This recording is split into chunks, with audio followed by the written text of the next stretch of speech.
Mesdames et messieurs, bonjour. Nous nous retrouvons aujourd'hui pour parler d'un personnage à la destinée peu commune, un fervent défenseur de la démocratie française, mais aussi et surtout un vaillant représentant de l'objectivité de la presse occidentale, l'inébranlable, inégalable et insupportable Jérémy Normand. Pour savoir comment est-ce que vous venez en Russie.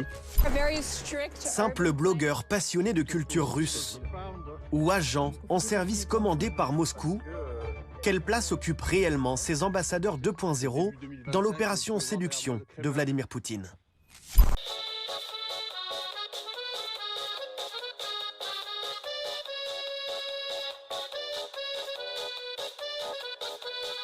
Comme vous l'avez compris, Jérémy Normand est un journaliste de BFM TV. Petite parenthèse avant de commencer la vidéo, aujourd'hui on a une invitée spéciale, mon amie Sacha, qui est aussi une blogueuse dont la chaîne YouTube a été supprimée plusieurs fois alors qu'elle ne parlait que de ses voyages en Russie et de la culture russe. Donc elle va nous raconter aujourd'hui son expérience avec BFM TV. Bonjour à tous, je m'appelle Sacha, je suis l'amie de Gabriel et vous me connaissez probablement grâce à mes réseaux sociaux Sacha Meets Russia. Pour vous donner un peu de contexte, il y a à peu près un an, j'avais réagi à une vidéo de BFM TV où il interviewait un politicien russe, Piotr Tolstoï, parce que beaucoup de mes amis russes m'avaient envoyé cette vidéo. Au début, j'avais même pas réussi à la regarder en entier tellement c'était insupportable pour moi, mais au final, j'avais décidé d'y réagir parce que je trouvais ça important de donner mon point de vue et surtout de critiquer l'attitude du journaliste. Et donc, j'avais été très critique de ce journaliste, Jérémy Normand. Tolstoï a plus d'expérience et encore une fois, il connaît la culture française, donc je ne sais pas où ce journaliste français va chercher son assurance et son arrogance. Bref, après ma réaction à leur interview, j'avais été très surprise quand, en février dernier, Jérémy Normand m'a contactée sur Instagram en me disant qu'il allait bientôt venir en Russie pour interviewer notamment Maria Butina, une autre politicienne russe, et qui me proposait aussi une interview. Juste pour vous faire comprendre un petit peu le ton qu'il a employé, je vais vous lire certains de ses messages. Bonjour Gabriel, j'ai remarqué vos contenus sur YouTube, je suis journaliste en France, j'ai obtenu un visa pour venir en Russie, faire un reportage sur les étrangers qui ont choisi de venir s'installer en Russie. Je vais notamment rencontrer Maria Butina, que vous avez interviewée. Le but est de comprendre les motivations des Français et Occidentaux qui s'installent en Russie et de montrer comment ils s'adaptent à leur nouvelle vie. Vous allez peut-être penser qu'en tant que journaliste français, j'ai forcément un a priori négatif, mais ce n'est pas le cas. Je m'intéresse beaucoup à la Russie, j'ai pu y aller l'année dernière. Je suis notamment le journaliste que vous avez vu dans une interview avec Piotr Tolstoï. Je vous passe les fautes d'orthographe aussi. J'ai vu votre vidéo sur YouTube à ce sujet, je vous propose justement qu'on se rencontre en Russie et que vous puissiez participer à ce documentaire. À très bientôt j'espère, Jérémy. Ensuite on a un petit peu échangé, je lui ai dit directement que j'avais pas très envie de faire une interview avec lui parce que je savais qu'il allait déformer mes propos et ne pas être objectif, donc après il m'a répondu ne vous inquiétez pas, je ne vais pas vous interviewer comme si vous étiez une politicienne, mais plutôt comme la jeune femme brillante que vous êtes. Je serais bien incapable de faire votre métier, petit smiley. Et surtout courageuse, car vous avez osé aller au bout de votre rêve, malgré les qu'en dira-t-on, et je respecte cela. Donc, un peu de flatterie pour que ça passe mieux. Je vais pas vous lire tout notre échange, mais seulement certaines parties que je trouve intéressantes, notamment avec le contexte du documentaire qui vient de sortir. Donc par exemple, il m'a dit ensuite « La France est un pays qui a une relation d'amitié unique avec la Russie. C'est important de ne pas mépriser un ami de plusieurs siècles. Bien sûr, on traverse une période très difficile, mais il faut voir à long terme, je crois. Et puis vous savez, en France, on se rend bien compte que la paix est peut-être pour bientôt, et qu'il va falloir s'ouvrir de nouveau à la Russie. La preuve, des Français choisissent déjà d'y aller. Le contexte a changé depuis début 2022. Si l'on veut penser l'après, il faut être prêt à parler à la Russie. C'est aussi pour ça que les autorités russes m'ont accordé le droit de venir faire ce reportage. » Bien sûr, en lisant ces messages, j'ai pas pensé une seule seconde que Jérémy lui-même ou que BFM TV avait changé d'avis, mais je me suis dit que, effectivement, dans le contexte de changement politique du côté des États-Unis, peut-être que BFM TV allait changer de cap et suivre l'exemple, comme on le fait d'habitude, de Papa États-Unis. Ça m'étonnait un peu qu'ils soient aussi en avance sur leur temps et qu'ils réagissent et s'adaptent aussi rapidement à un changement politique, mais je me suis dit pourquoi pas, il avait l'air très positif sur ces messages. Mais bon, après j'y ai réfléchi un petit peu plus longtemps et je me suis rendu compte que j'avais vraiment pas envie de faire cette interview parce que, encore une fois, je savais très bien qu'il allait même pas me laisser une chance, être honnête et me laisser m'exprimer comme je voulais. Je savais très bien que tout allait être tourné de façon à me faire dire quelque chose que je n'ai pas dit ou sous-entendre des choses que je n'ai pas envie de sous-entendre. Donc j'ai refusé l'interview au final. Jérémy a contacté aussi mon amie Sacha, qui est aussi une blogueuse que vous connaissez sans doute, et ils ont fait une interview. J'avais pas eu le temps de prévenir Sacha de qui est Jérémy exactement avant qu'elle passe cette interview. Et elle m'a dit qu'il avait tout de suite essayé de parler de politique alors qu'il lui avait promis aussi de ne pas aborder le sujet. Ce qui était à peu près sûr. Il suffit d'écouter ce personnage pendant quelques minutes et on comprend déjà que c'est pas la peine de compter sur ses mots. Bonjour à tous, je m'appelle Sasha, je suis l'amie de Gabrielle et vous me connaissez probablement grâce à mes réseaux sociaux Sasha Meets Russia. Okay, I'm gonna continue now in English. I used to have a very popular YouTube, Instagram, and TikTok channel where I showcased my life about Russia to millions of people all around the world. Unfortunately, all of those platforms were recently censored, and I'm guessing the reason why is because I was doing too good of a job promoting Russia and telling the truth about Russia, and obviously Western platforms didn't like that. But the reason why I am today on Gabrielle's channel, merci beaucoup Gabrielle, is because Jeremy also approached me for this documentary for BFM TV. Jeremy's producer contacted me and asked me to be in this documentary because they had seen my videos. They knew that I interviewed many other foreigners about life in Russia. They knew that I moved here from abroad, that I'm half American, and that I can also talk about my experience. Now, of course, I asked them, is this going to be twisted in some way? Is this going to be negative? Is this going to be super political? And they said, no, t'inquiète pas. Of course it was. Now, I'm not naive. I knew that anything for a Western media channel is going to be somewhat political, but I was willing to take that risk because I wanted to share my story. But guess what? My interview never aired. They didn't include a single segment of what I said. 2 hours of my life wasted by BFM TV. Merci beaucoup. Why? Because that would have made them look bad. They had me, this young, positive girl, on a beautiful day on the clean, safe Arbatske street, full of tourists, cute little delivery robots, talking about her life here, how much she loves it here, how much her family and other foreigners love it here. Do you really think that BFM TV needed someone like that on their documentary?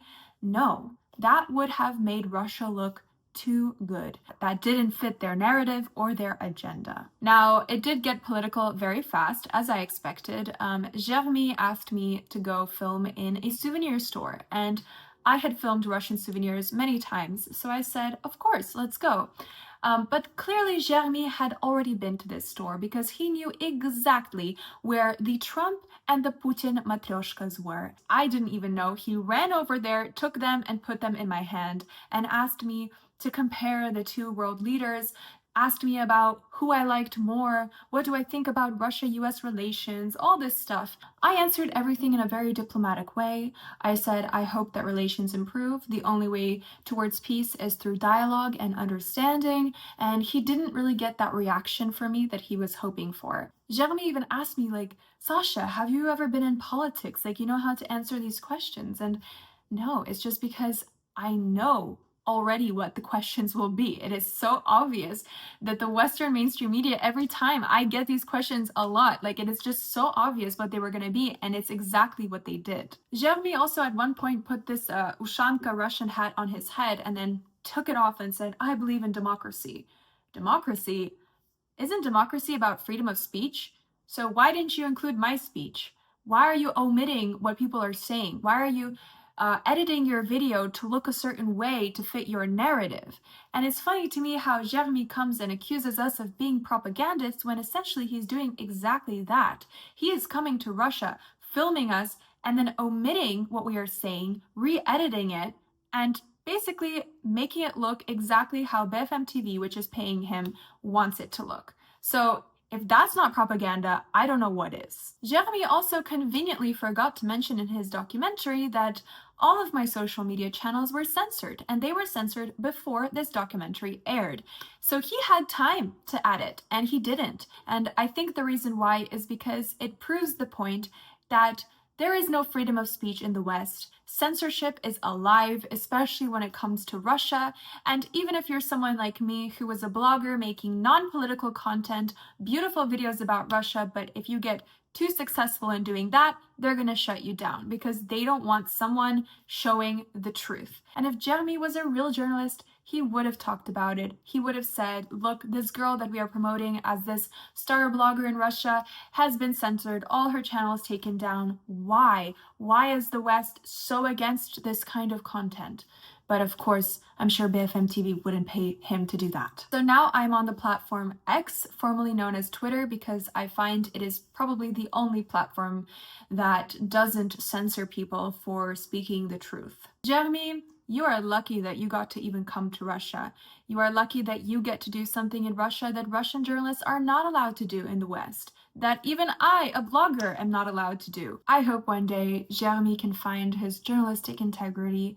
I have little hope, but who knows, miracles can happen, and I will continue sharing my truth on X. The truth will always prevail, whether people like Jeremy or BFM TV like it or not.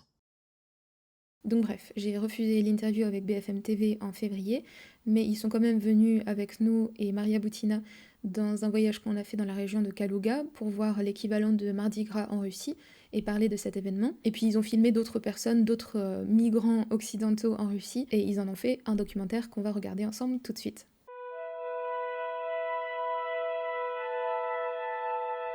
J'ai eu peur au moment où j'ai attaché la ceinture dans l'avion. C'est à ce moment-là que j'ai senti que j'avais tout vendu, que j'avais quitté mon travail, que j'avais laissé toute ma famille derrière et que j'ai dit « Est-ce que j'ai pas fait une bêtise ?» Et puis en arrivant ici, tout s'est effacé. Donc non, j'ai pas fait de bêtises. Je me sens bien ici. On est en pleine campagne, au milieu de la forêt. Et on a rendez-vous avec Loïc, un Français originaire de Toulouse, qui a tout quitté pour venir s'installer en Russie. L'adresse du rendez-vous ne nous a été communiquée qu'au dernier moment.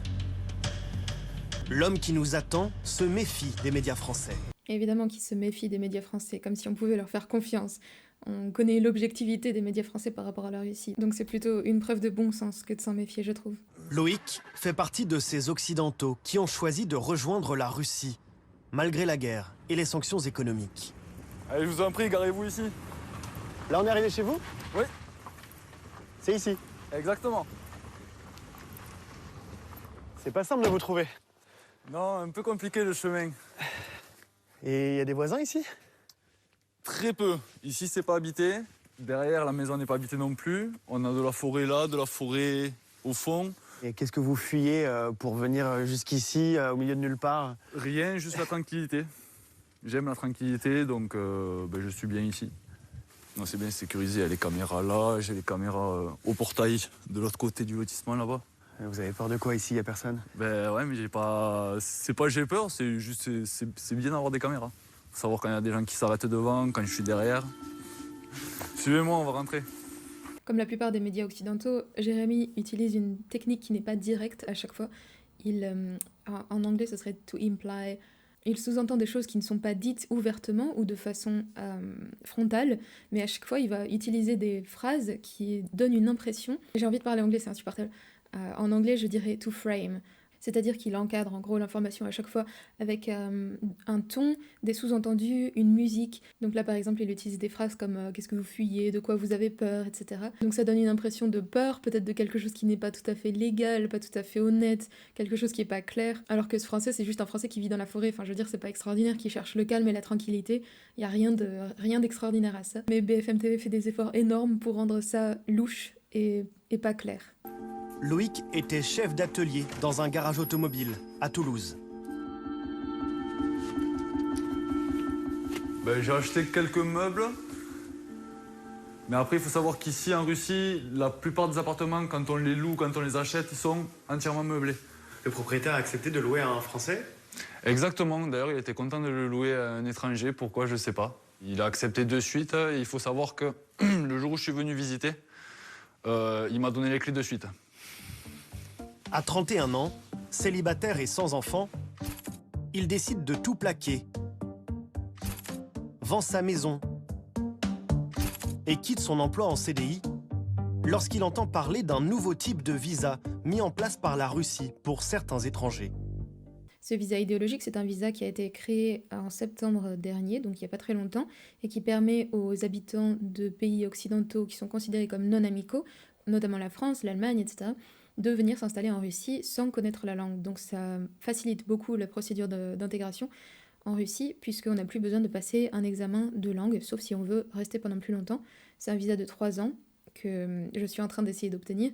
C'était pas évident parce qu'il faut des papiers qui viennent de France, il faut notamment obtenir un casier judiciaire apostillé à Rennes, et il faut le papier original. Original ? Mon français de pire en pire, je suis désolée, je fais des anglicismes tout le temps et il y a des fois je sais plus si un mot est français ou anglais. Bref, du coup ça m'a pris beaucoup de temps de recevoir ce papier parce que la poste ne fonctionne pas entre la France et la Russie et il a fallu que je demande à des gens de le rapporter. Mais je l'ai enfin obtenu et maintenant j'attends mon rendez-vous au centre de migration. Donc pour obtenir ce visa idéologique de 3 ans. Donc c'est un visa que vous pouvez obtenir si vous partagez les valeurs plus traditionnelles de la Russie, si vous êtes en accord avec ces valeurs et si c'est quelque chose que vous recherchez.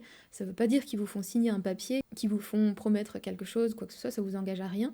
C'est juste un document qui vous permet de venir vous réfugier, entre guillemets, en Russie si vous en avez besoin. Donc je sais que les Européens adorent s'indigner sur ce terme idéologique, mais ça n'a rien d'extraordinaire, c'est simplement en opposition au mouvement woke de l'Ouest. Vous avez dû prouver que vous adhériez aux valeurs traditionnelles et morales de la Russie. Ils nous posent certaines questions. Bien sûr, il faut savoir répondre. La France ne me convient plus, ça fait déjà quelques années. En fait, ils sont en train d'installer vraiment l'islam, je pense. En France, un islam... l'islam se démocratise alors que la France est chrétienne à la base. Et je ne comprends pas en fait cela. Le chrétien n'est pas bien en France. Ici, oui. Ici, il est bien accueilli. Et pourtant, ici, il y a des mosquées aussi. En fait, ici, c'est multiculturel.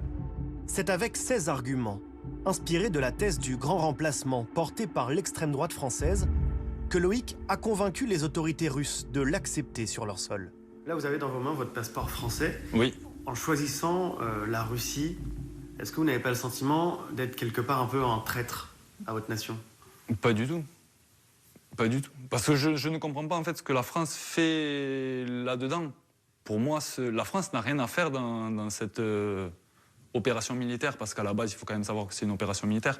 Donc... Les gens qui viennent s'installer en Russie ont généralement des raisons pour ça qui sont différentes. Donc pour lui, apparemment, c'est une question culturelle où il se sent plus chez lui en France. Et je pense que les gens sont tout à fait en droit de penser que c'est pas pour eux. Jérémy utilise encore des mots qui sont très forts, comme traître, le mot de traître. Et je trouve que ça reflète l'attitude hyper agressive de la France par rapport à cette situation, ce conflit entre la Russie et l'Ukraine, comme Macron qui parle sans cesse d'envoyer des troupes en Ukraine, de se mêler de ce conflit qui ne nous regarde pas et qui, avec l'Europe et les États-Unis, a participé à envenimer la situation et à prolonger le conflit, donc à augmenter la perte de vie humaine, tout d'abord en poussant l'extension de l'OTAN, ensuite en soutenant l'Ukraine, en lui donnant des armes, en la poussant à refuser toute négociation, alors que pour moi aussi, la France devrait se mêler de ses oignons, s'occuper de ses propres problèmes, parce que je pense qu'on en a assez. C'est quelque chose que ma famille m'a un peu reproché aussi, quand je suis partie en Russie, même si c'était de façon moins agressive et moins ouverte que m'appeler une traîtresse comme Jérémy le fait.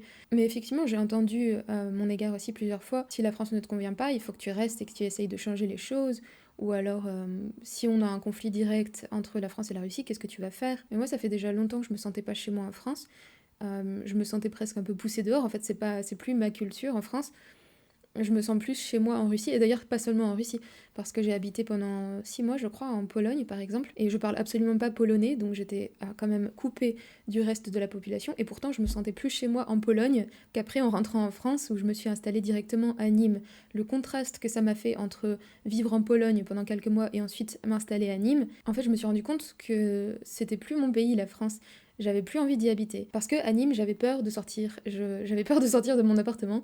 Parce que quand j'allais me promener toute seule et que je passais devant des cafés, ils étaient très souvent remplis d'hommes qui étaient installés à des terrasses, des migrants pour la plupart, et qui me regardaient des pieds à la tête comme si j'étais un morceau de jambon. Et pour moi, ça, c'est vraiment pas acceptable. Je veux pas vivre comme ça. Enfin, pour moi, c'est pas une chose négative de ne pas pouvoir accepter une culture qui n'est pas la nôtre. On n'est pas fait pour vivre dans une culture trop différente de la nôtre, je pense.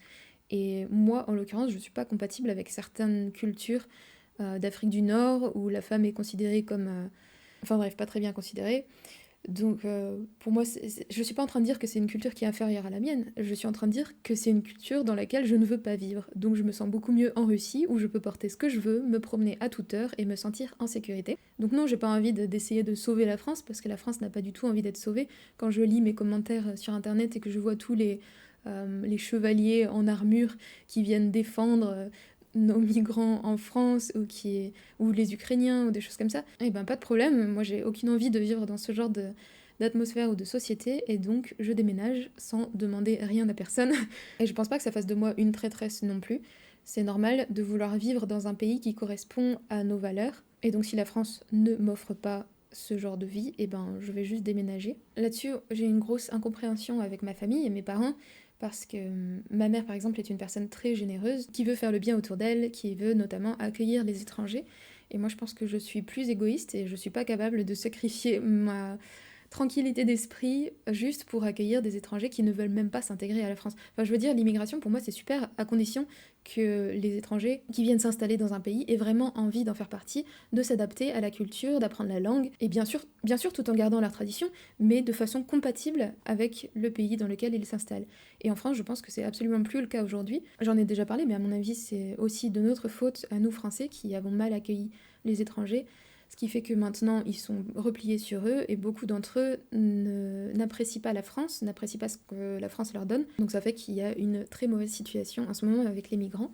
Alors qu'en Russie, c'est une situation assez différente, puisque la Russie est très autoritaire. Donc si un migrant se comporte mal, il est jeté dehors, il va en prison. Et donc les migrants qui viennent s'installer en Russie, en général, respectent l'autorité russe et s'adaptent beaucoup plus au pays. En plus, très souvent, les migrants viennent de pays où on respecte l'autorité et la fermeté.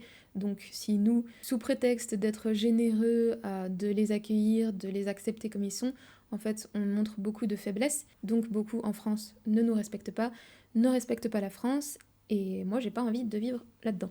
Donc je préfère quitter mon pays pour aller dans un pays où les femmes sont protégées et le pays a le bien-être de sa propre population à cœur plus que le bien-être des populations extérieures. Donc, vous reprenez le vocabulaire de Vladimir Poutine en fait. C'est une guerre. C'est une guerre. Mais à la base, ça restait une opération militaire. Donc au bout d'un moment, M. Vladimir Poutine, pour moi, était très gentil.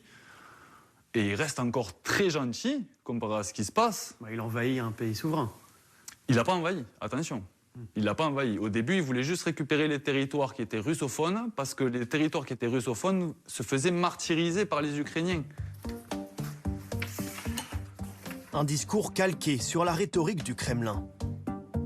Pas parce que le Kremlin dit la même chose que ça rend les informations fausses. Il faudrait peut-être que les médias français apprennent à écouter un petit peu au lieu de penser qu'ils ont toujours raison. C'est ce qui rend la propagande occidentale beaucoup plus pernicieuse et sournoise que la propagande de l'Est en Russie. Parce qu'en France, on est convaincu qu'on a raison. Donc on n'essaye même pas d'envisager une autre vérité qui ne serait pas la nôtre. Parce qu'on a l'habitude de considérer qu'on est un pays de vérité, de démocratie. Donc ça ne nous vient même pas à l'idée qu'un autre pays puisse avoir raison plutôt que nous, en fait. Et moi, j'étais vraiment dans la même mentalité en déménageant en Russie. Je suis venue en Russie à la base parce que j'adore cette culture, j'adore la langue, j'adore le pays, j'adore le fait que les gens soient aussi ouverts et aussi chaleureux. Mais j'avais aussi énormément de préjugés et d'a priori négatifs quant à la liberté d'expression en Russie et au fait que... Enfin, j'étais vraiment convaincue que les Russes avaient le cerveau lavé. Ensuite, j'ai commencé à écouter les Russes eux-mêmes, à discuter avec eux, à écouter des podcasts. Petit à petit, je me suis rendu compte qu'en fait, on a beaucoup plus de propagande dans l'Ouest, ce qui est très difficile à accepter pour les Français. En fait, ici en Russie, quand ils ont un agenda politique, c'est très facile de le voir parce que c'est totalement évident. Par exemple, si à la télévision russe, ils ont envie de vous faire penser que toute l'Europe est devenue dégénérée, ils vont prendre des exemples, les pires exemples qu'on peut trouver dans les rues de Paris. Donc des féministes avec les cheveux verts, des transgenres qui ressemblent à rien, et ils vont montrer ça en boucle à la télé, en laissant entendre que toute l'Europe est devenue comme ça. Donc les Russes voient totalement à travers. En plus, les Russes sont quand même moins naïfs et moins crédules que les Français sur ce qui est de la politique, dans le sens où ils ne font confiance à personne, ce qui est probablement un héritage de leur histoire. Alors que pour nous, en France, on a une propagande qui est beaucoup plus sournoise, qui est un peu cachée sous le tapis, où on nous laisse entendre, on nous fait penser, c'est jamais très direct et c'est très difficile à contrer. Ce qui est pour ça qu'elle est beaucoup plus efficace. Oh là là, je parle anglais encore. Efficace. que la propagande de la Russie. 2 ans, j'ai quand même vu beaucoup de choses dans ce pays. Ce pays, verrouillé de l'intérieur et difficilement accessible depuis le début de la guerre, il l'a d'abord découvert à travers des vidéos postées par des blogueurs français. Comment ça, verrouillé de l'intérieur ? La Russie est totalement ouverte. Enfin, je veux dire, c'est surtout l'Occident qui a fermé les portes à la Russie, je trouve. Mais il y a encore plein de Français qui viennent voyager en Russie. Moi, j'en rencontre assez souvent. Bon, c'est très cher en ce moment, étant donné qu'il faut 2 vols, il faut faire un transfert en Turquie, par exemple, ou dans d'autres pays, donc c'est cher, oui. Il faut obtenir un visa, mais la Russie s'ouvre de plus en plus, puisque, par exemple, elle a récemment mis en place des visas électroniques qu'on peut obtenir en ligne, qui sont pas très chers. On n'a pas besoin de se déplacer en plus à Paris ou à Marseille au consulat russe. Donc la Russie est dans une démarche plutôt d'ouverture qu'autre chose. Donc je comprends pas très bien ce commentaire. Moi, à l'époque, il y a quelques années, quand j'ai commencé à m'intéresser à la Russie, au moment du Covid, j'avais décidé de venir en Russie, j'avais mis toutes mes économies là-dedans, acheter des billets d'avion, réserver un hôtel à Moscou, et j'étais allée à Marseille, il me semble, au consulat pour obtenir mon visa. À l'époque, c'était plus cher, c'était beaucoup plus difficile puisqu'il fallait se déplacer. Et au final, mon voyage était tombé juste au moment du confinement, donc j'avais dû tout annuler. En plus, la Russie vient donc de mettre en place ce nouveau visa qui permet à des étrangers de rester pendant 3 ans sans même parler la langue. Je sais pas ce qu'il voulait dire. Il n'y a pas de racaille. Moi, aujourd'hui, si je me balade à 3-4 heures du matin, je sais que il y aura aucun souci. Pareil pour ma femme, même si elle est en robe ou autre. C'est vraiment des choses qui n'existent pas et c'est vraiment très plaisant de se sentir dans un pays où on est vraiment en sécurité. J'ai passé des journées et des nuits entières à regarder des Français qui habitaient ici. Plusieurs youtubeurs en fait, qui faisaient des vidéos sur place et qui nous montraient les bons côtés et aussi les mauvais côtés de la Russie. En fait. Ils nous montrent tout, ils nous montrent un panel de choses en fait, qui nous permettent à peu près de savoir où se placer. En réalité, des vidéos le plus souvent à sens unique. Première journée incroyable dans la forêt. Dans lesquelles des blogueurs occidentaux vantent les avantages de leur nouvelle vie en Russie. Regardez ce que c'est lumineux. Il n'y a personne parce qu'en Russie, il n'y a pas de chômage, tout le monde travaille. Voyage aux 4 coins du pays. T'es content d'être arrivé là ? Immersion dans les traditions russes. S'il y a une chose que vous devez voir en Russie, ce sont ces églises anciennes. Et comparaison systématique avec leur pays d'origine, dont ils rejettent en bloc le mode de vie. Moscou est beaucoup plus confortable à vivre que la France. Donc c'est les affiches. Vous voyez, une famille, un homme et une femme, parce qu'en Russie, la famille, c'est un homme et une femme, c'est un pays normal. Des influenceurs très russophiles, nettement moins disers sur les conséquences de 3 années de guerre. Pas un mot sur l'inflation galopante, le contrôle de la presse et des opposants, ou encore les dizaines de milliers de soldats russes déjà morts en Ukraine. Et puisque la Russie incarne à leurs yeux le nouvel Eldorado, certains font carrément la promotion du nouveau visa idéologique. Carrément. Pour moi, c'est un discours un petit peu contradictoire, puisqu'ils disent effectivement que ces blogueurs que nous sommes voyagent aux 4 coins du pays, et en même temps, ils disent qu'on montre juste une image carte postale de la Russie. Bon, après, moi, j'avoue que je regarde pas les autres blogueurs occidentaux ou français qui voyagent en Russie ou qui montrent la Russie, parce que je vis ici, donc j'ai aucun intérêt à regarder ce qu'ils font. Mais personnellement, je parle aussi des inconvénients de vivre en Russie, j'en ai déjà parlé dans beaucoup de vidéos différentes. Après, je pense que les gens qui viennent regarder nos vidéos, et surtout BFM TV, entendent ce qu'ils ont envie d'entendre, et ils sélectionnent aussi ce qu'ils ont envie de montrer. Et c'est drôle parce que parfois, sous une même vidéo où j'ai critiqué et la France et la Russie, les Français n'entendent que la critique de la France, et les Russes n'entendent que la critique de la Russie. Donc je me prends des commentaires désagréables des deux côtés en disant « Ah, t'es trop critique de la France ou de la Russie ». Pour ce qui est des comparaisons, évidemment, on fait des comparaisons avec le pays d'où on vient, puisque c'est exactement le thème de nos vidéos.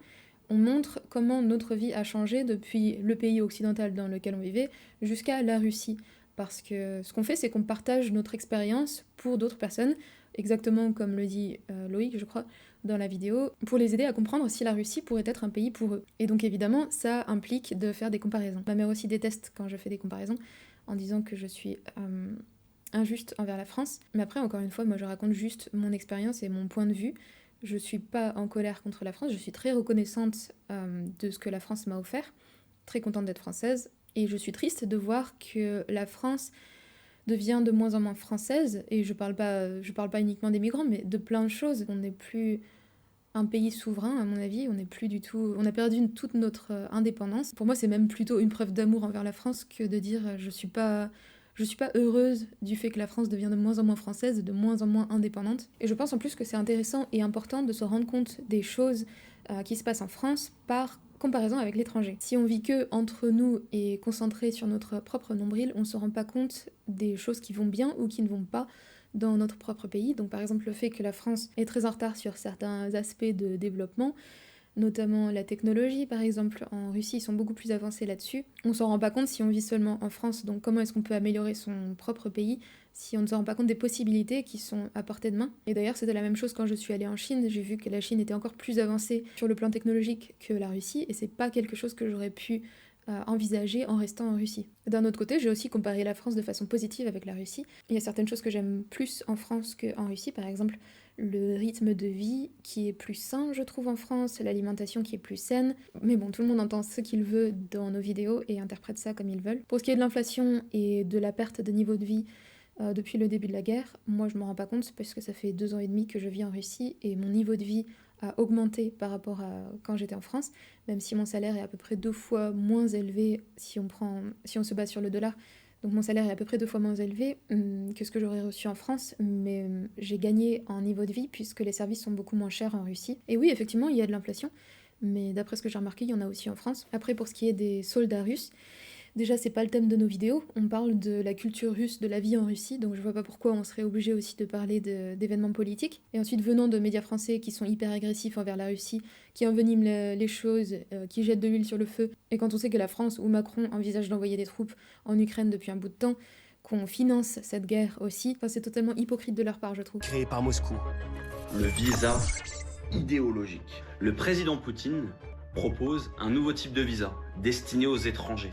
Vous pouvez rejoindre une formation que j'ai créée pour procéder à votre visa idéologique, pour savoir comment est-ce que vous venez en Russie. Simple blogueur passionné de culture russe ou agent en service commandé par Moscou, quelle place occupent réellement ces ambassadeurs 2.0 dans l'opération séduction de Vladimir Poutine? Pour le savoir, nous avons demandé à rencontrer l'une des influenceuses les plus populaires, Alexandra Jost.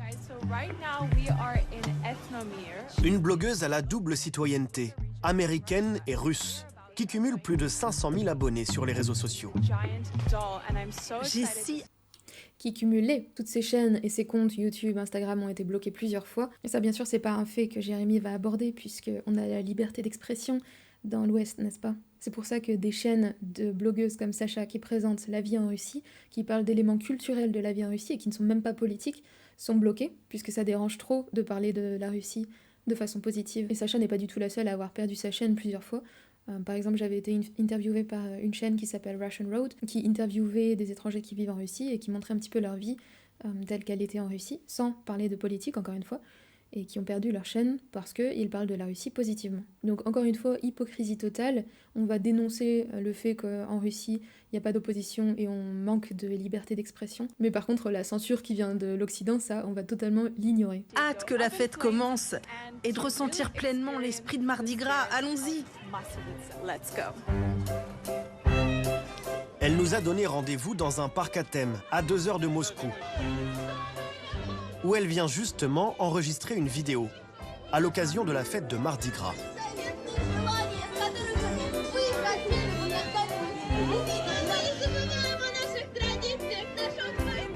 Aux États-Unis, on a Burning Man. En Russie, on a Mardi Gras.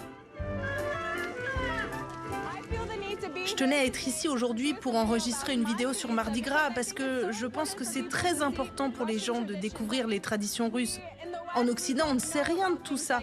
Donc c'est vraiment cool de leur faire découvrir et je suis sûre que mes abonnés seront bluffés de voir ça. Première surprise.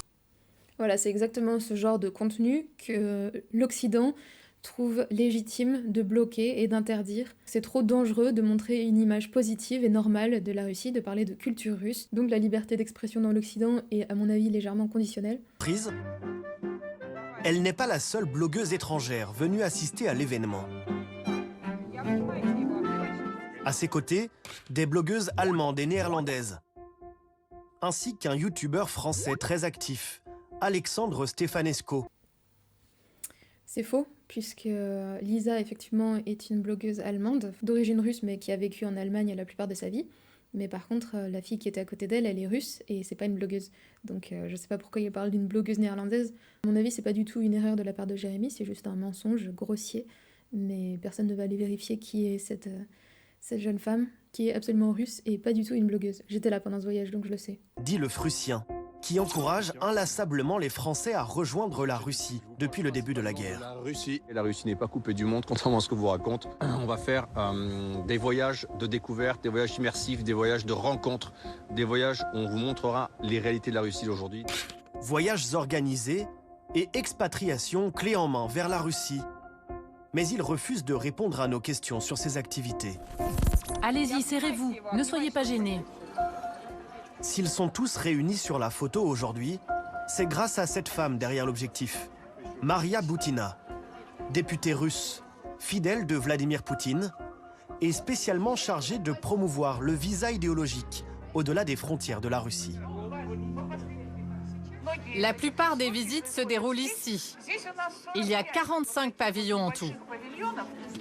C'est elle qui a invité ces blogueurs du monde entier à filmer cette fête chrétienne, redevenue populaire dans la Russie très orthodoxe de Vladimir Poutine. Durant toute la journée, elle va suivre leur déambulation dans ce décor folklorique.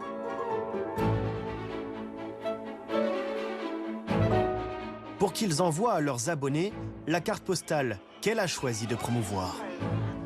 Déjà, petite parenthèse, j'ai refusé de faire une interview avec eux et Maria Boutina leur avait demandé personnellement de ne pas montrer mon visage dans ce reportage et ils viennent de le faire. Mais sinon, ce qu'il a dit est totalement correct, c'est Maria Boutina et ses assistants qui ont organisé ce voyage et c'est pas la première fois, on en a eu plusieurs des voyages comme ça avec Sacha et d'autres blogueurs. Donc il y a de plus en plus d'organisations en Russie qui permettent à des blogueurs de se déplacer au sein de la Russie. J'ai fait un voyage par exemple il y a quelques temps dans le Caucase et là je reviens juste hier avec une autre organisation d'un voyage à Volgograd ou Stalingrad où on a vu la parade, le défilé militaire pour les 80 ans de la journée de la victoire, c'était absolument génial. Mais en fait je vois vraiment pas le problème, enfin ce sont des organisations différentes avec des buts différents, parfois avec des buts plutôt commerciaux, parfois avec des buts plutôt culturels, mais je vois pas le problème. Moi, on m'a jamais donné de consignes sur ce que je devais dire pendant ces vidéos. Évidemment, si je m'intéresse à la Russie, à la culture russe, si ma chaîne entière est consacrée au partage de cette culture que j'apprends à connaître en Russie, j'ai envie de montrer ce que je vois, j'ai envie de montrer la beauté de la Russie, mais rien de ce que je montre n'est faux ou biaisé, enfin vraiment ils essayent de tourner les choses d'une façon hyper négative alors que en fait tout est simple et il n'y a pas de secret. Oui, ils nous invitent à montrer des événements culturels qui sont intéressants, qui sont beaux. Ils vont pas nous inviter dans des endroits qui n'ont aucun intérêt, où il y a personne et rien qui se passe. En plus il y a quelques mois avant ce voyage-là, on en avait fait un autre à Ivanova, dans des endroits vraiment paumés de la Russie, des petites villes. Et c'est pareil, moi je les ai montrées en vidéo, ces petites villes. Évidemment, je vais pas aller montrer, je sais pas, les endroits de la ville qui sont les plus laids ou ceux qui ont le moins d'intérêt. Et j'en ai parlé d'ailleurs dans mes vidéos, les banlieues russes sont parfois très dépressives. Effectivement, j'ai pas fait une vidéo entière sur les banlieues russes dépressives, mais c'est la même chose quand je voyage dans d'autres pays. Ça pose un problème aux journalistes français juste parce que c'est la Russie. La Russie est ouverte et la Russie adore les étrangers. Donc si vous êtes curieux de savoir si ce qu'on dit ce sont des mensonges ou pas, venez vous rendre compte par vous-même, vous êtes les bienvenus, vous êtes invités. Moi je rencontre plein de Français à Moscou qui repartent après 2 semaines de voyage dans les environs de Moscou avec des étoiles plein les yeux. Et bien sûr tout n'est pas rose en Russie, bien sûr il y a plein de choses à améliorer, plein de choses à construire. La Russie est un pays qui s'est développé énormément ces 20-30 dernières années, mais qui revient de loin, donc les villes qui sont plus petites, les villages sont encore peu développés en fait par rapport à la France, surtout que c'est un pays au territoire immense. Et ça je pense que personne ne le cache dans nos blogs. Pareil, le climat n'est pas toujours facile à vivre, et ça j'en ai parlé plein de fois dans mes vidéos aussi. Enfin je veux dire, c'est tellement injuste et tellement peu objectif ce qu'ils disent, c'est un petit peu désespérant ou fatigant. Il n'y a pas moyen d'avoir un dialogue avec ce genre de personnes qui partent d'un point de vue tellement biaisé. Vous ne voulez pas entrer ? Au programme, plongé dans le passé de la Grande Russie. Vous avez le général Souvorov, le commandant Chapayev et Galina Vishnevskaya, notre célèbre chanteuse d'opéra. Rencontre avec des habitants qui affichent volontiers leur attachement aux traditions. C'est mal hein, d'être fier de son pays, d'être attaché à ses traditions, de vouloir les préserver, les protéger. Ça c'est quelque chose de négatif, c'est ça. Ils essaient vraiment désespérément de tout tourner en négatif, mais c'est ridicule au bout d'un moment. Le tableau fantasmé d'une Russie éternelle et prospère. Comme si la guerre qu'elle mène en Ukraine n'avait aucune incidence sur le cours de la vie ici. Elle fait pourtant rage à seulement 500 km de là, de l'autre côté de la frontière. Mais les blogueurs n'en diront pas un mot dans leurs vidéos.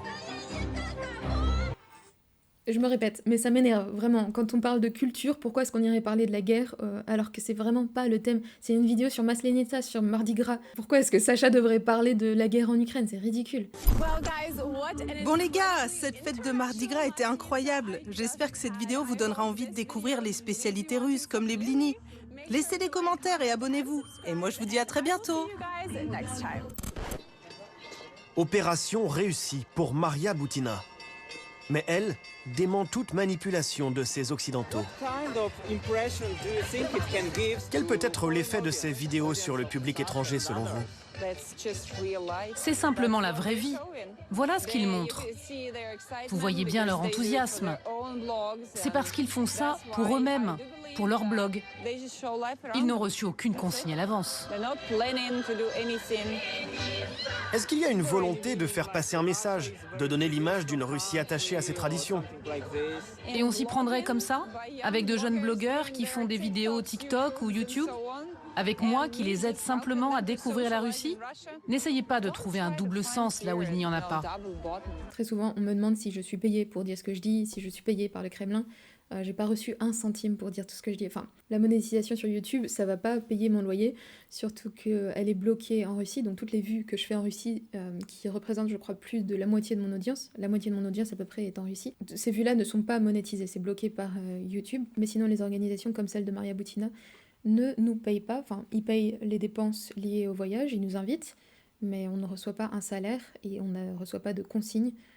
C'est juste une opportunité, encore une fois, pour montrer la Russie. Et je pense qu'à peu près tous les pays du monde essayent d'avoir un certain soft power, de montrer, de partager leur culture d'une façon positive. Je vois absolument pas pourquoi c'est un problème, mais encore une fois, dès qu'il s'agit de la Russie, c'est un agenda politique, c'est une manipulation de la part de ces blogueurs indépendants. Je vais passer le passage suivant parce qu'il parle de Maria Butina et je n'ai pas de commentaires à faire. Combien sont-ils, ces réfugiés d'un nouveau genre, venus chercher l'asile spirituel en Russie? Quelques centaines seulement selon les autorités, qui redoublent d'efforts pour faire grossir leurs rangs. Parmi eux, le contingent français serait le plus important, suivi des Allemands, des Australiens et des Américains. Un exil volontaire vers un pays coupé du monde occidental, qui tourne parfois au parcours du combattant pour ces étrangers. Encore une fois, la Russie n'est absolument pas coupée. Je sais pas pourquoi il continue de dire ça. C'est l'Europe et les États-Unis qui essayent de couper la Russie du reste du monde, mais la Russie elle-même est totalement ouverte. Venez si vous avez envie. Après, pour ce qui est du parcours du combattant, là, je suis totalement d'accord. C'est pas facile de venir s'installer en Russie, exactement comme ce serait pas facile d'aller s'installer au Japon ou dans d'autres pays qui font pas partie de l'Europe. Pour des raisons administratives, pour des raisons de langue aussi. Au niveau culturel, c'est très facile de s'adapter en Russie parce que les gens sont ouverts, curieux et très positifs envers les étrangers, donc ça c'est pas vraiment un problème. Au contraire, ça rend les choses plus faciles évidemment de s'intégrer.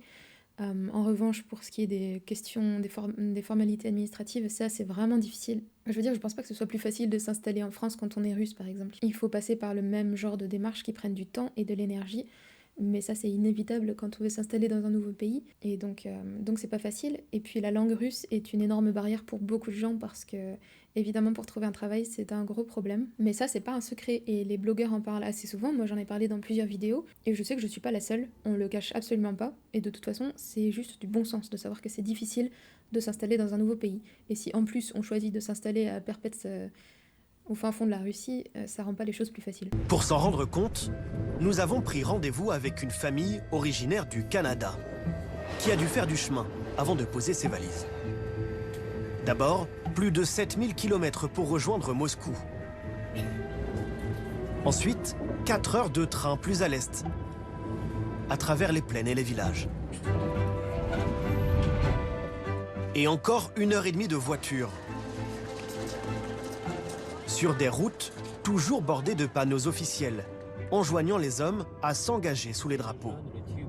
Encore une fois, il va remarquer que ce qu'il a envie de remarquer, il vient de prendre le train en Russie, et il ne fait pas de commentaires sur le fait que le train est toujours impeccablement propre, le fait que les gens sont civils, personne n'écoute de la musique sans écouteurs, les gens vous laissent passer, ils vous aident à porter vos bagages. Ça, il y est totalement insensible et aveugle. Mais par contre, il va remarquer et parler plusieurs fois dans ce reportage des panneaux de l'armée qu'on rencontre effectivement très souvent en Russie. Peut-être qu'il n'est pas au courant, mais la France aussi a une armée. La France aussi essaye de recruter des jeunes dans son armée. Quand j'étais en France aussi, j'ai vu des panneaux publicitaires pour l'armée de l'air, l'armée de terre, ou même des publicités avant les vidéos sur YouTube, puisque dans le monde où on vit aujourd'hui, c'est indispensable d'avoir une armée pour un pays.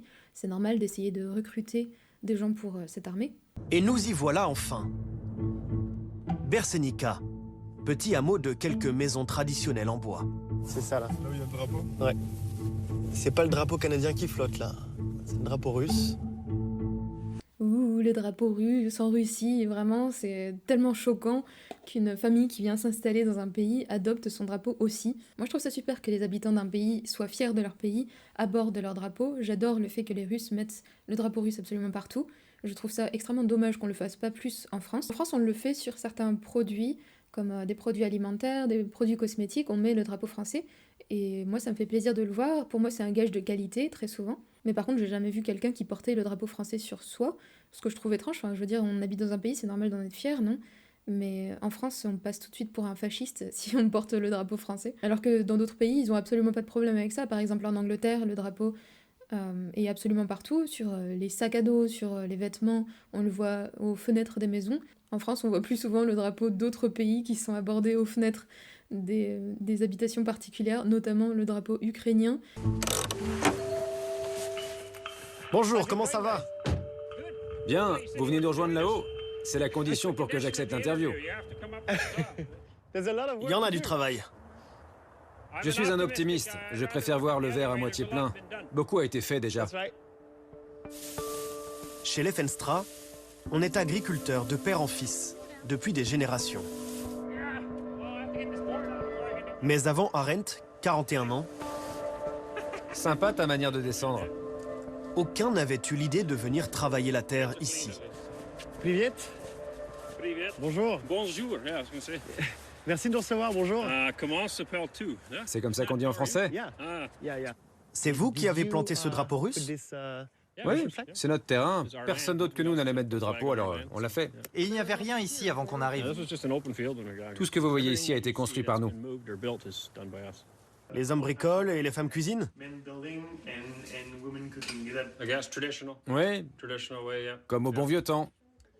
J'ai toujours voulu travailler à la maison, et elle a toujours voulu être femme au foyer, donc comme on a les moyens, eh bien, elle reste à la maison. Ils sont arrivés du Canada en janvier 2024, après avoir vendu leur ferme dans l'Ontario. Un aller sans retour, pour cette famille très pieuse. Résolue à trouver la paix intérieure dans un pays en guerre.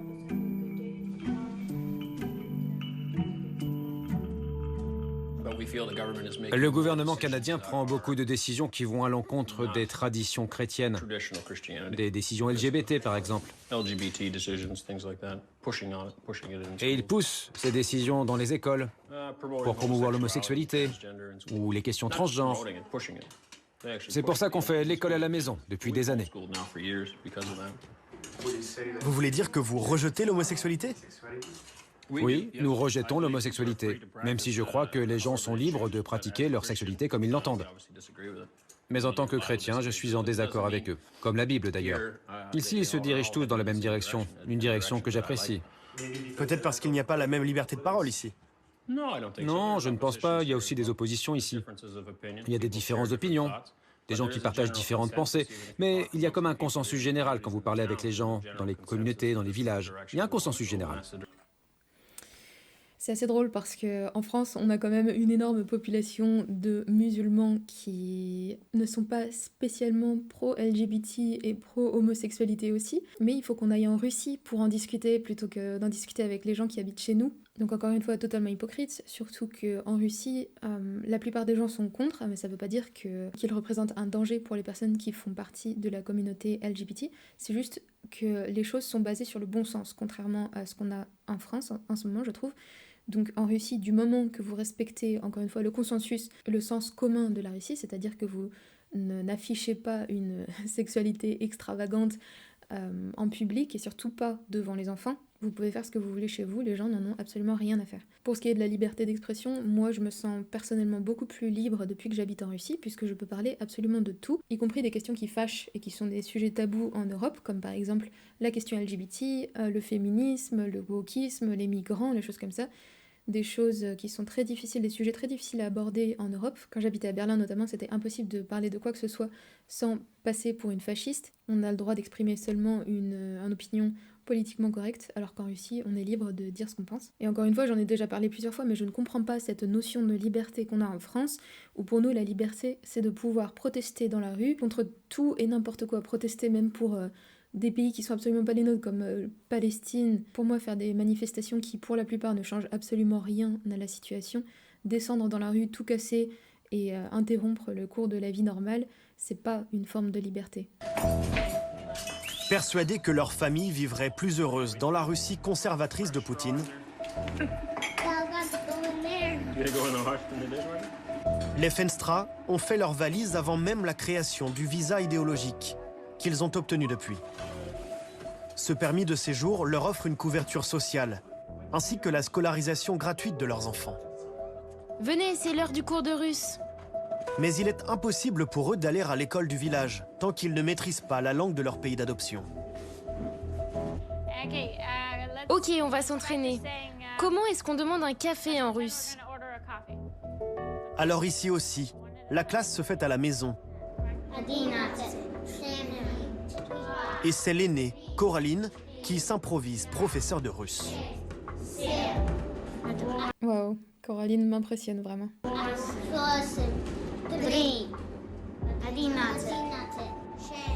I'm trying to teach them a little bit of Russian, a little bit that I know. Yes, of course. J'essaye de leur apprendre un peu de ce que je connais déjà. De ce que j'apprends moi-même dans les livres, mais on a aussi un professeur de russe en ligne. All right, you guys are all done. You can go now. Good job on your schoolwork. Very good. You can take them with you. L'apprentissage de la langue est pourtant loin d'être le seul obstacle à leur intégration dans ce pays verrouillé, très méfiant à l'égard des étrangers. Je trouve pas du tout que la Russie est méfiante à l'égard des étrangers, surtout pas les personnes individuelles. Au contraire, les gens sont très très accueillants, ils ont très envie de partager leur culture, et si vous allez dans un endroit aussi paumé que là où cette famille canadienne est installée, je suis absolument sûre qu'ils ont reçu un accueil très chaleureux, surtout en ayant autant d'enfants. Les Russes adorent les enfants, ils adorent les familles nombreuses, et ils sont très très positifs. Donc ça c'est absolument faux. Après sur ce qui est encore une fois des démarches administratives, oui c'est pas facile à faire. Il y a plein d'obstacles et parfois le système n'est pas pensé pour les étrangers aussi. Ça veut pas dire que la Russie est fermée, c'est juste que les étrangers sont assez rares en Russie au final, même encore en ce moment. Et donc il faut que le système s'adapte et parfois c'est pas facile. Et parfois oui, on peut rencontrer un employé qui n'a aucune envie d'avoir à traiter un dossier pour un étranger parce que ça les fait suer. Donc évidemment tout n'est pas rose, il y a des choses qui sont difficiles, mais je pense que c'est toujours le cas quand on s'installe dans un nouveau pays. Et moi personnellement, ayant vécu dans je sais pas combien de pays différents, enfin j'ai habité pendant 6 mois au Canada, j'ai habité 6 mois en Allemagne et tout, je sais que c'est pas toujours, enfin plutôt que c'est jamais tout rose et jamais facile de s'intégrer dans un nouveau pays.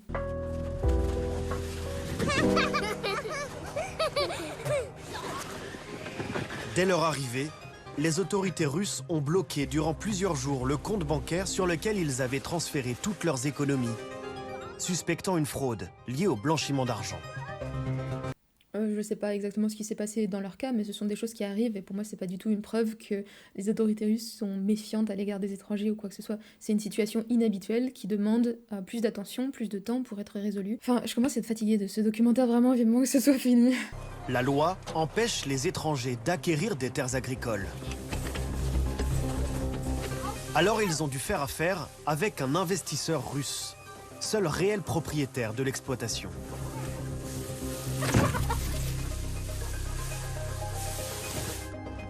Les travaux ont pris de retard. Plus d'1 an après leur déménagement, les Feenstra ne génèrent encore aucun revenu ici et vivent grâce à la vente de leur maison au Canada. Bon après je passe plus rapidement sur la suite, ils présentent la vie de cette famille canadienne d'une façon négative, encore une fois en essayant de nous faire penser que tout va mal et que c'était une mauvaise décision qu'ils ont prise. C'est un loisir, mais ça nous servira aussi lorsqu'on fera de la vente directe depuis la ferme. Pour l'instant, on raconte principalement nos découvertes en Russie. Mais quand nous commencerons notre activité et qu'on aura des vaches, des cochons et des poulets, on montrera comment on les élève. Donc ça nous permettra de nous faire connaître de nos futurs consommateurs. En parallèle des combats en Ukraine, il y a aussi une guerre idéologique entre la Russie et l'Occident. En montrant ainsi votre mode de vie ici, est-ce que vous n'avez pas le sentiment de participer à cette guerre idéologique pour le compte de la Russie? Non, je ne le vois pas comme ça. On peut considérer qu'on participe à cela, mais c'est par accident. On reste vraiment hors de la vie politique. Les gens qui en savent plus sur tout ça peuvent s'occuper de politique. Nous nous concentrons sur notre vie. Comment on en revient à parler de politique? Je vous avais dit que je ne voulais pas qu'on aborde ce sujet. Bien sûr, mais vous auriez pu choisir de vous installer dans d'autres pays, aux États-Unis par exemple. Mais vous avez choisi la Russie, qui est dans une situation particulière. Et donc je vous demande si vous vous intéressez à ce qui se passe autour de vous. Il y a toujours des combats et... Encore une fois, papa États-Unis est montré comme le pays exemple où on peut s'installer sans aucun remords de conscience parce que les États-Unis n'ont jamais fait quoi que ce soit de négatif qui aurait eu un impact négatif sur d'autres pays, bien sûr. Et oui, évidemment, Jérémy revient à des sujets politiques en allant interroger des fermiers canadiens qui se sont installés dans le fin fond de la Russie.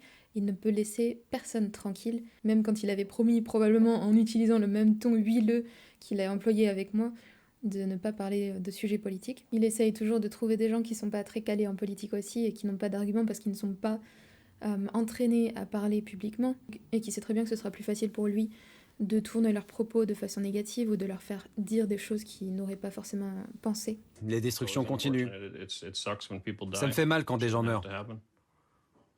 Ça ne devrait pas avoir lieu. Ce serait bien s'il n'y avait pas de guerre. Le gouvernement russe essaie de promouvoir la paix, comme le gouvernement américain d'ailleurs. En fait, je crois que c'est les Français qui essaient de poursuivre la guerre. Vraiment? Oui, actuellement, le gouvernement français ne veut pas de paix en Ukraine. La France veut une paix qui soit juste pour l'Ukraine. Laissez l'Ukraine décider, pas la France ou l'Angleterre. Les Feenstra parviendront-ils à s'implanter durablement sur cette terre qu'ils ont choisie? À cultiver leur jardin, comme si de rien n'était.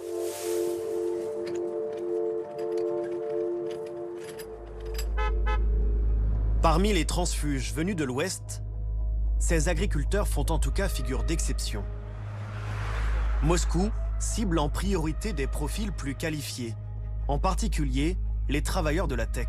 Bon, j'en ai vraiment marre de regarder ce truc, donc je passe plus vite aussi sur la fin. Après, il parle d'une ville d'innovation qui est pas très loin de Moscou, où la Russie essaye d'attirer plus d'étrangers, plus de gens qui sont hautement qualifiés, spécialistes, etc.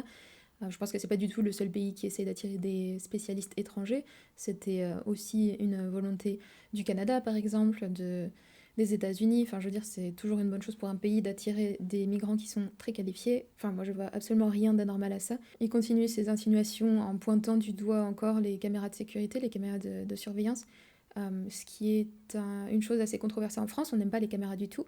Mais moi, quand je vois la tranquillité et la sécurité qu'on a à Moscou ou dans d'autres villes de Russie, grâce notamment à ces caméras, il essaye de faire passer ça, de sous-entendre que c'est pour surveiller les habitants, etc. Encore une fois, il passe sous silence la différence de sentiment de sécurité qu'on a en Russie et en France. Après, je sais même pas s'il arrive à le ressentir, en fait, parce qu'il est tellement remonté contre la Russie et tellement enfermé dans ses idées qu'il se sent probablement surveillé de toutes parts par le KGB dès qu'il arrive en Russie, au lieu de voir qu'il y a des enfants qui courent partout dans la rue tout seuls. Enfin, je dirais il est arrivé en plein milieu de l'hiver, donc c'était peut-être pas le cas. Mais au lieu de voir que, encore une fois, on peut se promener à toute heure, toute seule dans la rue, en Russie, on n'aura pas de problème, alors qu'en France, c'est devenu impossible dans beaucoup de villes. Moi, j'ai habité à Montpellier pendant 2 ans et je sais de quoi je parle. Une grande famille, mais où chacun vit sous surveillance. C'est étonnant parce que vous avez installé un checkpoint à l'entrée de la ville. Oui, nos résidents sont très attachés à la sécurité. Nous avons notre propre police privée. Elle s'appuie sur les caméras de surveillance et la reconnaissance faciale. C'est un outil indispensable pour la sécurité de nos résidents, notamment pour les enfants qui peuvent jouer librement. Vous avez des caméras à reconnaissance faciale. Oui, ça fait partie de notre dispositif de sécurité. Les caméras reconnaissent les visages. Chaque résident ou employé de la ville a une application sur son smartphone. Ce qui me fatigue vraiment, c'est Jérémy, même juste son attitude est tellement... Les Russes sont très attachés à leur confort de vie, ils sont attachés à leur sécurité, au fait que les femmes et les enfants puissent sortir tranquillement dans la rue sans se faire agresser toutes les 5 minutes. Et pour moi, c'est une bonne chose. Je sais pas pourquoi c'est si difficile d'accepter que des pays aient des valeurs un petit peu différentes de celles qu'on a en France et d'essayer de leur apprendre. À l'entrée de là où j'habite aussi, il y a un Schlagbaum, enfin une de ces barrières qui fait comme ça, là, je sais pas comment ça s'appelle en français. Ça évite que n'importe qui puisse y rentrer avec n'importe quelle voiture. C'est pas une mauvaise chose, c'est pas... Ça n'a rien d'extraordinaire. Encore une fois, je pense pas que ce soit une mauvaise idée de parfois s'inspirer des mesures de sécurité qui sont prises en Russie et de les reproduire en France. Hein?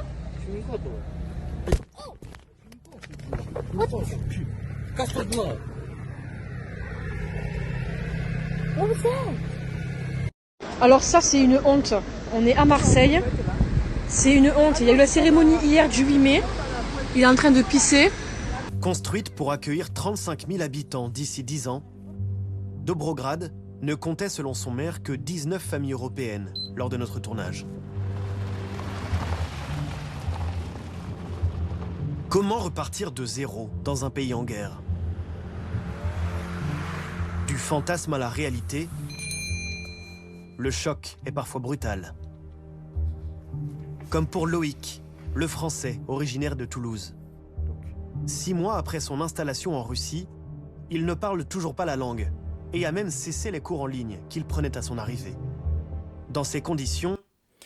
Ça y est, j'en ai marre, j'arrête. En gros, la fin du reportage, c'est sur Loïc qui n'arrive pas à s'intégrer parce qu'il ne parle pas russe et parce qu'il n'a pas trouvé un boulot. Pour être un petit peu franche et honnête, il y a beaucoup d'étrangers qui viennent s'installer en Russie sans avoir un projet très construit. Donc, à mon avis, si leur intégration se passe mal, c'est leur responsabilité parce que s'intégrer encore une fois dans un nouveau pays, ça sous-entend d'apprendre au moins la langue, c'est vraiment le minimum.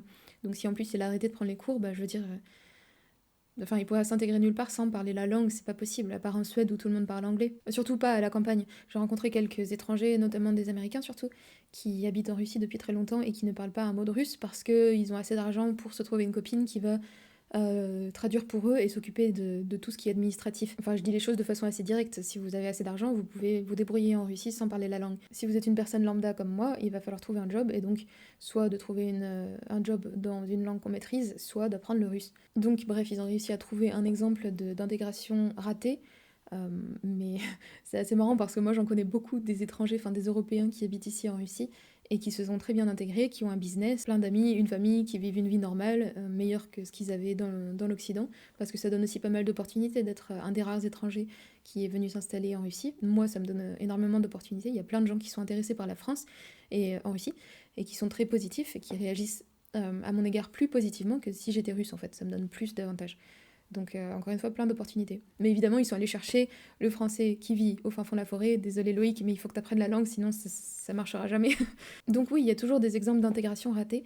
Et ça veut pas dire que c'est de la faute du pays, c'est de la faute de la personne qui ne s'est pas intégrée, qui n'a pas pris les mesures nécessaires à s'intégrer. J'en ai déjà parlé dans une autre vidéo aussi, mais il y a plein de Français qui viennent s'installer en Russie aussi parce qu'ils rêvent, ils fantasment un peu. Et je dis pas que c'est forcément le cas de Loïc, mais il y en a beaucoup notamment qui viennent en Russie pour trouver une femme russe et qui sont pas forcément prêts à la réalité de la vie en Russie, juste parce qu'ils vivent dans leur tête et ils se sont pas préparés. Donc voilà, j'en ai marre de réagir à ce documentaire, je vais pas finir.